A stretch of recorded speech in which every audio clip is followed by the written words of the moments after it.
welcome. Today I'm going to talk to you about developing digital citizens here at Stowe Middle and High School.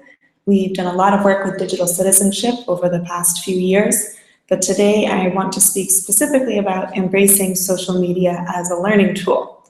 So I'll give you some of the background of my own thoughts on this, and then I invite you all to explore the resources in the handout that I gave you and share with me and with the rest of our faculty your thoughts.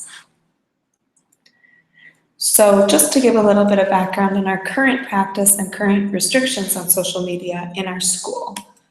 Within our school network, Facebook is blocked. This is probably the most commonly known social network, although not necessarily the favorite of our students. Our school also has no Facebook presence or page, and that is district-wide policy. We have no Facebook presence at all.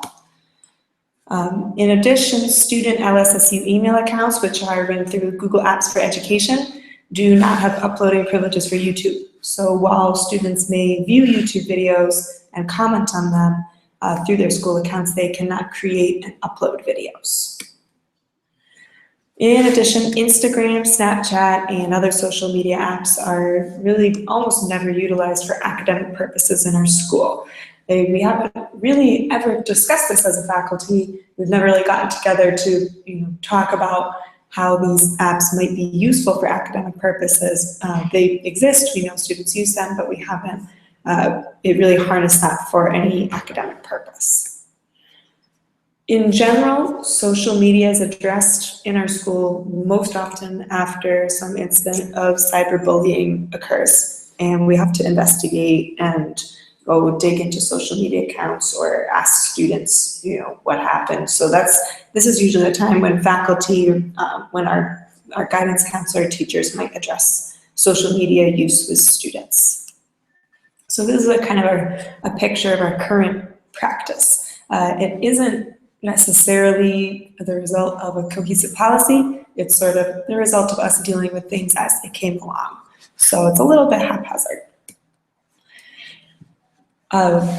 What I would like to kind of push the conversation toward today is thinking about these tools as tools rather than as a distraction or as a vehicle for students to bully each other.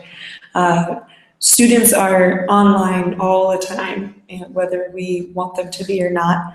If they're not allowed to look at their phone in class, their mind may still be thinking about something they saw on Instagram that morning. So given the type of world that we live in and that these students are growing up in, it's important that we address that and that we meet them where they are, which is online with these tools. So my proposition today is that we take a closer look at that and how we can integrate it for the benefit of our students' learning. So the specific changes that I would propose to our school's policies and use of social media are that we remove the network and other rule-based restrictions on social media in our school. To support that, I would also propose that we increase faculty proficiency in teaching digital citizenship skills, because this will be absolutely essential to ensure that the faculty feel competent and confident in enforcing the new way of looking at social media, that they truly do understand how it can be used as a tool and push students to make that choice. Finally, I think that we need to use social media to strengthen and integrate digital citizenship into all of our courses and curriculum, not just specifically technology education courses or engineering or the digital citizenship rotation that we do in the middle school. It needs to be throughout all of the curriculum, embedded into students' academic lives the way it's embedded into their personal lives. So for a little background, we're going to go into a little bit of learning theory and just some of the theories that educators have been wrestling with for the past few decades as we figure out how to best teach students who are growing up in the 21st century. So this is a framework developed by Bransford et al. On how people learn, and it's a fairly simple graphic here. The learning environment, which is this large circle, has several components within it. and the learning environment is community-centered. All learning happens within a community, whether it is digital or physical. And then within that, the learning can be knowledge-centered, assessment-centered, learner-centered, or all three. So if we think about traditional school, before the advent of the internet, back 50 years ago, a lot of what students did was knowledge and assessment-centered. There was not a huge emphasis on centering the learning on the learner. And the community was there, but it was limited because their students were within the walls of the school all day, and before the internet, if you didn't physically leave that school, there was nothing that you could do to connect to the outside. So the two areas that have really changed over the past few decades are the learner-centered and community-centered aspects of a learning environment are more easily emphasized using technology. You can adjust things to individual students, let students explore individual interests more easily with the internet and with technology, and the community that students live in is not only larger, but is more visible in their daily lives. Another framework here is another graphic. This one is from the Partnership for 21st Century Learning, and this is the P21, or Partnership for 21st Century Learning. This framework is what the Vermont Agency of Education's standards for technology learning in Vermont are based on. So this is something that we definitely need to look at as we look at Vermont in particular. Here you can see the learning environment is one of these kind of supporting rays down at the bottom here. Learning environments, professional development are all down here supporting student learning, which is the colorful rainbow up here. And in of these four sections of student learning goals, most of them, really all of them, are skill-based. You see their life and career skills, learning and innovation skills, information, media, and technology skills. We're looking at a skill-based education here to be competent in the 21st century. And then also, of course, we do have subject area learning. But the emphasis is on skill building rather than information gathering.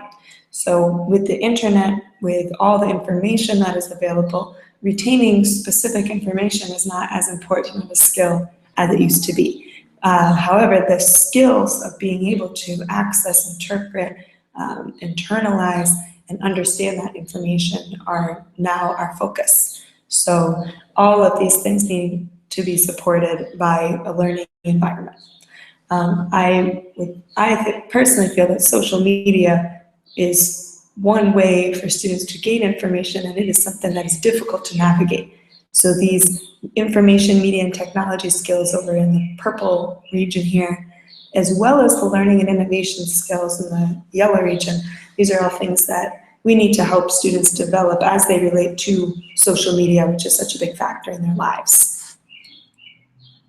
So from these frameworks, we can kind of get a picture of what the 21st century learner looks like and what a learning activity that qualifies as 21st century would look like. So first, it must be relevant to the learner. We saw that learner-centered. They need to understand why they are learning it. I'm sure everybody can relate to, you probably asked your teacher at some point growing up, when am I going to need to know this? And everyone wants to know that. It's human curiosity. So we need to be making it apparent and evident to the learner. We need to anticipate that question. Why do I need to know this? We need to have an answer. 21st century learning involves connecting dots and digging in. So if we look at the constructivist theory of learning, students build their knowledge on what they already know. They take in new information through experience, they try to fit it with what they know, or they change what they know. They change their understanding to fit that new information. So we need to be giving them experiences where they can really think about something deeply and try to understand it and fit it in with what they already know. The 21st century learning is also, as we saw in that second framework, skills-based. We are teaching students how to do things. We're teaching them how to learn things more than we are teaching them things. So focusing on the skills, focusing on what they're going to need to be able to do in their lives, not only now as adolescents, but also when they grow up in the workplace and personally. Also, 21st century learning involves authentic assessments. So students are doing things and producing products that they feel are important and real. They have an authentic audience. They are not simply doing something because the teacher said so, or they are doing something for a purpose and being assessed on whether or not they have achieved that purpose. In a 21st century classroom, students will also receive feedback, but feedback for improvement. So we're not just talking about, they take the final exam and back later in the fall, the next year, we get to go look at it, see what we got wrong. We're talking about timely feedback that is aimed at helping students improve. So technology certainly makes this easier. Many different people can give students feedback, not just the teacher, and also the speed with which we can give feedback for student work is faster. We can automate some things through computer programs.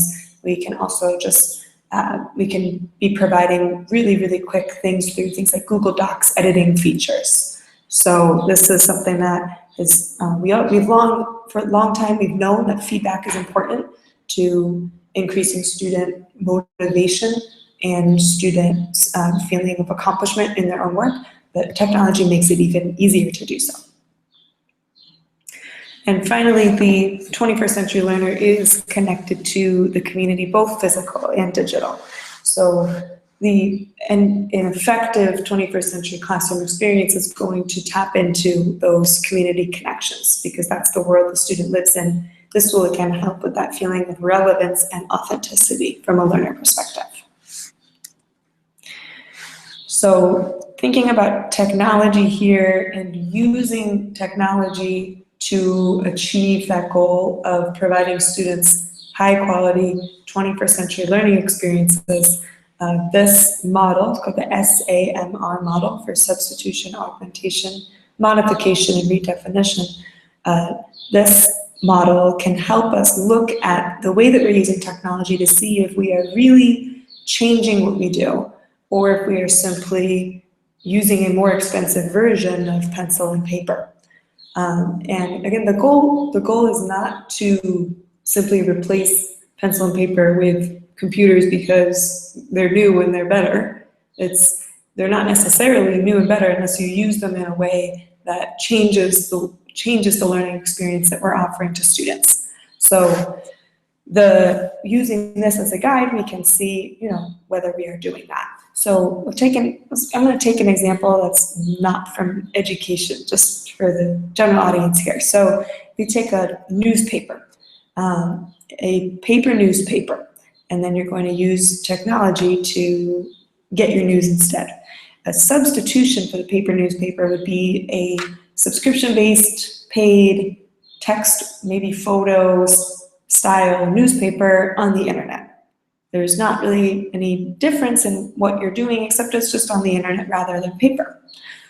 Augmentation, you might have the same online paper, but maybe now it has some video or a couple of links to resources that the journalist used in writing the piece. Modification, you're going to have a very different visual experience than you would a traditional newspaper. You might have multimedia pieces, you might have video and audio that's woven together with text in a way that you couldn't do on paper. But then when we get to redefinition, redefinition means that we're really creating a new thing. So I would think of that as something like Twitter, what Twitter has done for the world of news and information dissemination. Twitter is a very different thing from a paper newspaper, and it cannot replace a paper newspaper because that's not its purpose. So what we're doing with technology in the classroom is we are trying to push until we find something that is a redefinition, that does for information, that does for education what Twitter does for dissemination of new information. Often we'll find that when we get to that redefinition phase, it's so different from anything that we looked at before that the old materials, say the book or the paper newspaper, have a new meaning suddenly. So it's not necessarily replacing the old. It is looking at how can we use technology to change this experience? How can we use technology to make something that couldn't exist before? So that's our goal with education. It's not just to change it, but to change what we're doing for the benefit of student learning. So this is a helpful model to look at when we are looking at how we use technology in our school. So a few highlights of how we have done this well over the past few years. In 2014-2015 school year, we successfully implemented a one-to-one Chromebook program in the middle school. And this has definitely redefined how we do work in the middle school. We have been able to use so many new tools, so many new ways of especially giving student feedback that we couldn't do before. We were able to use the Chromebooks to successfully administer the SBAC, the Smarter Balance Assessment, the new standardized test that students took this year. And it was, there were a couple bumps in the road, but in general, I think it was a success. And we really felt that having students all on the same device not only helped us administer the test, but also really helped with equity. So that was definitely a success. We have transformed our computer lab into a makerspace, partly because students are now moving to a one-to-one program. We don't need as many desktop computers anymore, which has freed up space for some of our faculty to really expand the projects they do with students through 3D printing and all different robotics projects. So that space, the physical space, has been really transformed. Using our Chromebooks and Google accounts, we've also been developing our school's personalized learning plan, which we were, I think, a bit ahead of the curve on this. We've actually started years ago with the idea that our project Anagnoresis has now been developed into a fully fledged personalized learning plan through Google Sites. And this truly is a transformation. There are many things that students are able to do on these sites that they could not have done before. Keeping a portfolio that follows them through many years of schooling, and that they can incorporate different types of media, not just paper, into. So we've seen a lot of students using video for this, using their own personal YouTube accounts, and things that they've created to show their own learning. Another highlight has been our use of Google Classroom, especially in the middle school. Is made much easier through the Chromebook, one-to-one Chromebook program. But Google Classroom has let us give students more control over their time management and learning processes, and it has also helped us give them faster feedback. So these are some of the highlights in what we've done over the past few years already. As we've gone through all of these different new projects, there's been a lot of conversations around a balance as we're really introducing young adolescents to the world of technology. They already know it's there, but as we're kind of validating that and using it as an academic tool, there's always a balance to consider. The balance that we need to strike is that between the benefits of having that authentic audience, developing 21st century skills, and developing impulse control and time management. And then the potential hazards of allowing people who are so young to engage with this, engage with technology, engage with the internet, which are primarily, for our purposes, student privacy, safety. Those are the main two. And then, secondary to that, the possibility of distraction from the learning task at hand that we know is important. It's easy to get distracted. Adults get distracted too, so that's always a danger there.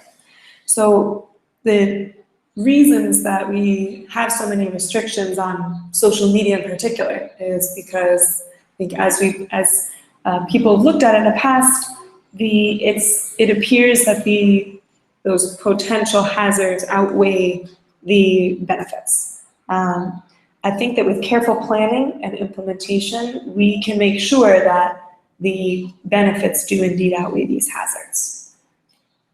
So here, there was a recent report from the American Academy of Pediatrics that also outlines some of the same balance in terms of teens using social media.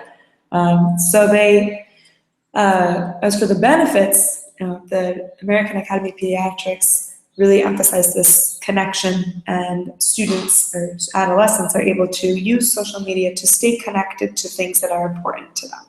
So when we're looking at an education setting, learner-centered education, this is important because they are using social media so much, they're so connected to it, it helps them connect to things that are important to them. If our academic things that we think are important aren't on social media, how are they going to connect? Potential drawbacks, potential hazards. Again, we're looking at teens with their limited capacity for self-regulation. So their brains are not as developed as adults are in this way. They're quicker to act, right? As we all know, people who work with adolescents. So that is a liability when they're online. And then there also, this report had several sort of online equivalents to typical offline behavior that might be concerning. So cyberbullying, privacy issues. These are all kind of extensions of things that we would worry about already offline anyway. So I would argue that we are already working with our teenagers on the real life equivalents of these dangers or hazards. So to move that work online is difficult, but it's necessary because that's a part of their life too. They're going to encounter the same problems online as they do off. So we need to be there with them, guiding them through that. So why in particular social media? I'm just going to speak on this for a little bit because the internet is so broad. And we do use it very well already in our school, but social media in particular has some benefits. So the first of these, I feel, is that opening up online social networks offers a high leverage platform for rigorous academic inquiry and expression of student learning. So I'm going to give a little example here.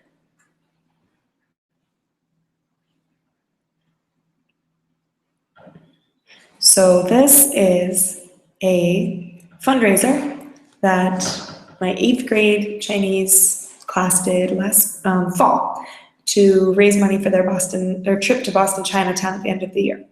And they wrote this whole proposal on Indiegogo, which is a crowdfunding campaign. And they also created this video. Show a quick little clip. I won't show that. We are from a small school in Stowe, Vermont with about 200 people. Our school just started developing a Chinese class since 2012. So far, we have learned how to write, speak, and understand greetings and have basic conversations in Chinese. Every day, we speak in only Chinese for about 30 minutes. Our class consists of 8 students and 1 teacher. 上课有意思吗？有意思。哦，有意思，有意思。 So just a little sample. So they created, filmed, edited the video. I had to upload it to YouTube because of the restrictions on their accounts. And then they all used email to share the link to the fundraiser with family members and friends. They raised in two weeks, they raised $1,155. I really wish that we could have used Facebook to promote it even further. I think that we could have gotten even more for the trip, but because of our district's policies on social media use, we didn't do so. So this is one example of students are practicing persuasive writing skills. They're practicing video editing skills. While making the video, they were practicing their Chinese language skills. There's so many skills. So we're talking kind of about skills-based learning that come together to create a very real-life product. Which is, has a real life consequence, a real life end goal. So just one example of how social networks can really push students to go that extra mile to produce a really, really high quality product that shows their learning. Again, looking at how we can move towards that redefinition in the SAMR model. We're trying to look how we can use technology to redefine what students are doing. Here's another example of a student, again, a video project. This is on Google Drive right now because the students aren't supposed to upload to YouTube, but students in Chinese 2 classes this year created videos showing restaurant etiquette at Chinese restaurants. So they had to use Chinese to kind of act out some scenes and then explain why people were doing certain things. So they did online research, they wrote the script, they prepared props, including takeout Chinese food, they shot and edited the video, but the end product, because of our network restrictions and restrictions on the use of social media, they put it on Google Drive and shared it with me. So the audience then becomes me, the teacher, who I already know the information that they were telling me because I was, I'm teaching them and I'm there with them while they're developing it. So I'm going to show another little clip. This short film is about how people should act while eating in a Chinese restaurant. Hope this helps you in the future so you don't mess up. Enjoy!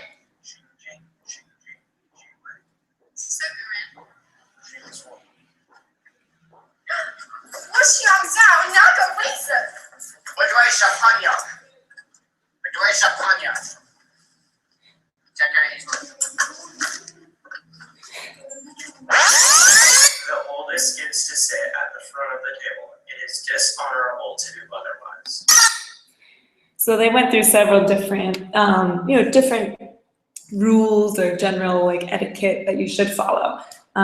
If we were able to upload this to YouTube, if the students were able to have a YouTube account associated with their school account, they would receive much more authentic feedback and interaction than I can give them just as one person. They might get responses from people who are actually from China telling them, hey, I saw this and I thought, actually we do it this way, giving them, they would have that interaction potentially with anybody in the world.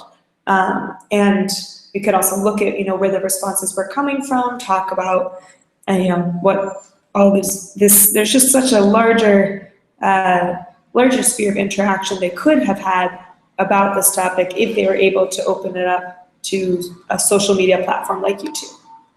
So that's one example of how we could be using social media to push towards that redefinition route, where students aren't just, preparing a video and, showing it to the teacher, but they are doing something that couldn't have been done before the internet. So looking at the Vermont grade level expectations for technology, we find a lot to support this idea of using social media in an academic setting. So here are a couple of the GE's grade level expectations for grades 9 through 12. Students use multiple grade appropriate digital tools to publish and share ideas and resources, collaborate, and provide feedback with peers, others, and experts or mentors online. A lot of this could be done through things like YouTube, Facebook, Instagram. These are all tools for sharing and providing feedback. Again, working independently, students consider audience and purpose when creating digital products and communicating online. Students independently select and use appropriate media for different audiences and purposes.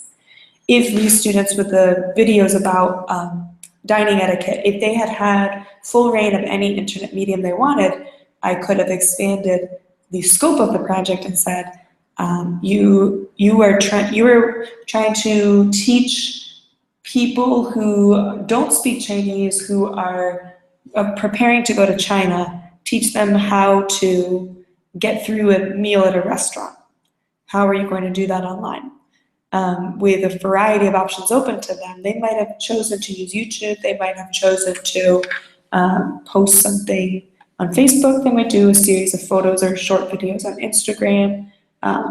There are a lot of different ways that they could have accomplished that. So, yeah.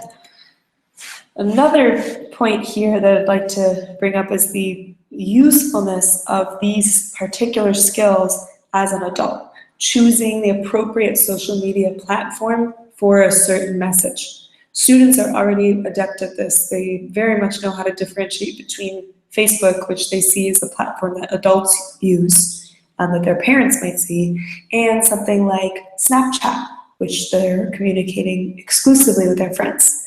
The image of themselves that they project on each is very different. So they have a little bit of this skill already, but that skill is very useful in the workplace. Just here are two examples. A friend of mine who works for Bernie Sanders.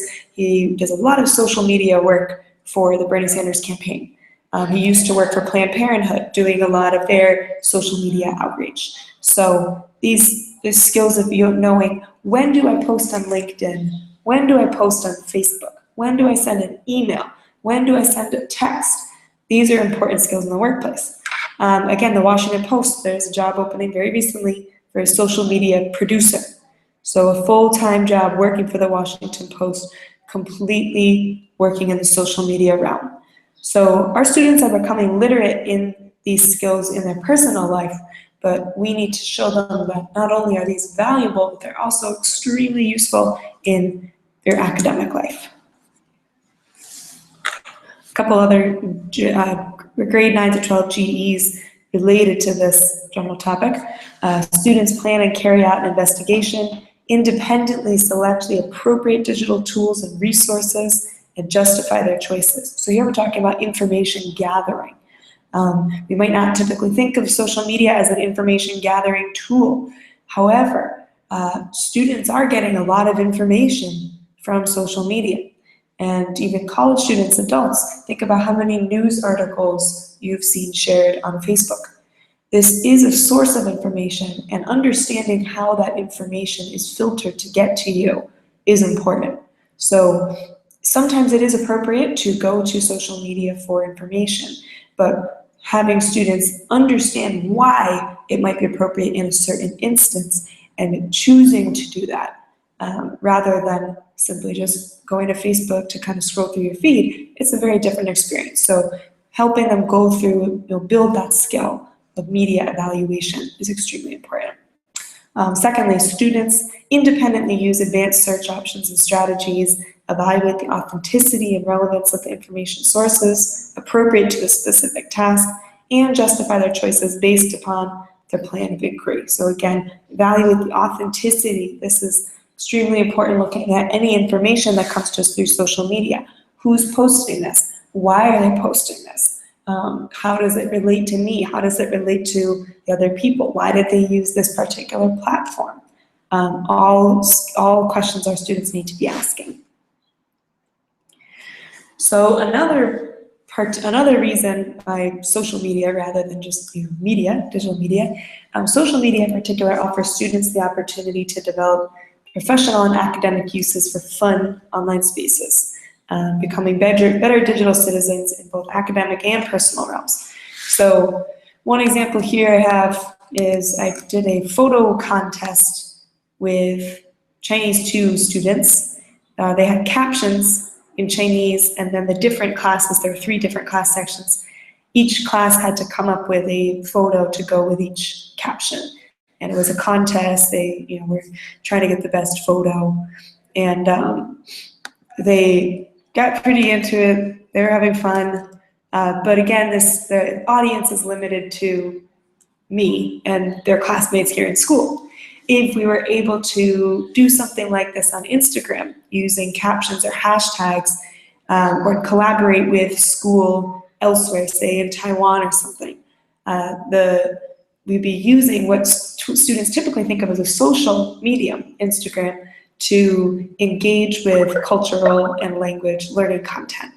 So the use of social media, embracing that as a tool for learning, would help them see those spaces as not only not only for fun purposes, but also potentially for professional and academic purposes. Then finally here we're getting to the whole digital, what we traditionally thought of as digital citizenship. Students identify the short and long-term consequences of unsafe or inappropriate online behavior and how to protect themselves online. Students exhibit proper etiquette in their electronic communication. So here we are really talking about, being respectful to people on the internet, understanding that pictures on the internet don't ever really go away. Those, how to be a citizen, but how to do so in a digital realm. This is also extremely important as we're looking at introducing social media to schools. Finally, though, distraction factor. We're always worried about students being distracting. I think that if we really consider our fear here, it's actually an opportunity. So using social media in schools would offer students the chance to develop the self-control and time management skills that they will need in college, in their life after college and beyond, to be successful. So rather than simply not giving them the chance to be distracted, we need to be helping them figure out how to regulate their own distraction. New research supports this. New research shows that finds that behavioral education emphasizing problem solving works better in the long term than simply reacting to behavior problems as they come up with a consequence. So we are looking at students' media use along with them and identifying problems. Say maybe, hey, I've noticed that after 20 minutes, you start wandering off task. Brainstorming with the student, why is that? What's happening there? How can we make it better? The student then can come up with their own solutions. This will take a lot of coaching. They can say, maybe after 20 minutes, I need to walk away from my computer and take a break. Take a physical break rather than a screen break. And hopefully over time, we can build with them their own awareness of their own media habits and how to be more effective, how to have fun when they want to have fun, how to work when they want to work.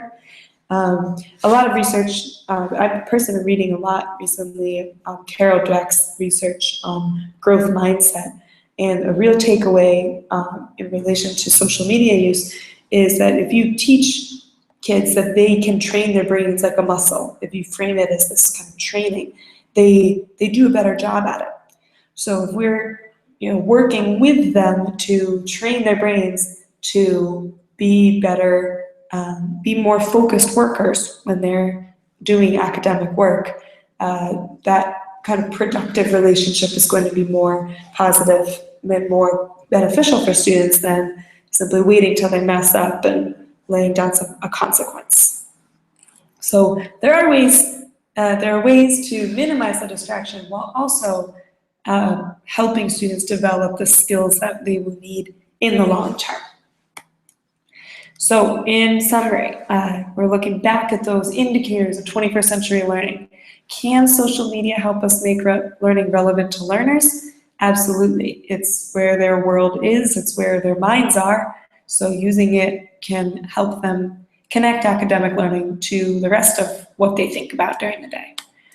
Can it help us connect the dots and dig in deep to content areas? Yes, definitely. Students can use social media as an information filter, as a source of information to dig into things that they really care about. They can connect really easily to experts online through things like Twitter. So it can help them in that, seeking new information and in putting it together and how it fits with their understanding of the world. Social media can absolutely help us create authentic skills-based assessments. There are many things that we can have students do where they're interacting with real people outside of our school through social media. Can it provide students with timely and valuable feedback? I would say yes, most of the time. We do need to be cautious with this, especially on YouTube, where comment sections can be somewhat dubious sometimes, a little bit. But there absolutely is, in terms of timeliness, students can get feedback on their ideas very quickly through a medium like Instagram, YouTube, Twitter, and Facebook.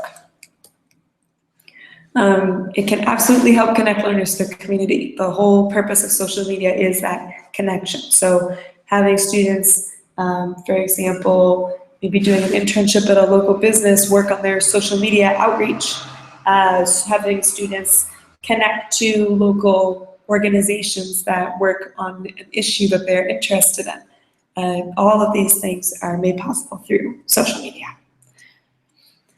Now, how to help prepare teachers to prepare students for this crazy world of information we live in. I have 4 different ideas for how we can begin to work on professional development to support our students' learning around social media. There are, I'm sure, more, so please feel free to share your ideas with me. First, I think that we should bring in the experts, the students, bring in some students to teach faculty about how they use things like Instagram, Facebook, and Snapchat during our fall in-service. During the same in-service, we can also discuss, really closely read and discuss the Vermont Technology GEs. Those are grade level expectations. And then after that discussion, use that as a lens to reevaluate our current technology rules and our responsible use agreement. For new teachers who all have a mentor through our school, I've had a mentor for the past 2 years. It's been a really wonderful experience. Incorporating the ISTE standards for teachers. So this is a set of standards that help guide teachers in their own media use and modeling for students. Using these in the mentoring process rather than the evaluation process, I think would help people who are new to the district, give them a push to explore the tools that we already have, which are a lot, and incorporate them into their teaching. I would also think that for teachers who've been here for a while, who are not in the mentoring program, we have these 3-person professional learning communities that we're currently meeting fairly regularly and kind of working on independent projects of various different types. I think that we could find a couple of these PLCs that would be willing to use this SAMR model to look specifically at assessments. And I'm starting with assessments because they're concrete, they're student products, and if we think about what we want the students to do at the end of something, it's easier to use this model to look at that task before redesigning everything that we do up to that point. This starting with assessment idea is one that I pulled from Heidi Hayes Jacobs' book, Curriculum 21, where she writes a lot of suggestions for kind of revamping curriculum for the 21st century. And her starting point is assessment for this reason, because that's the end goal. That's what we want to see students doing. You start from there and then design backwards. So backwards design is another kind of concept from Higgins and a few other authors. But it all fits together in the idea of look first at what you want students to do. So using this model to look specifically at assessment and also at whether social media could help us modify or redefine a task, I think could be a helpful way to engage those teachers who already have a lot of experience under their belts. So that is the general gist of what I wanted to propose today. And I have a list of resources for you to explore on your own. But please let me know what your thoughts are, digest this, discuss it. Technology is constantly changing, and so we are constantly having to discuss how school fits into that picture and how technology fits into the picture of school. So I welcome your suggestions, and I'm looking forward to having a conversation about this.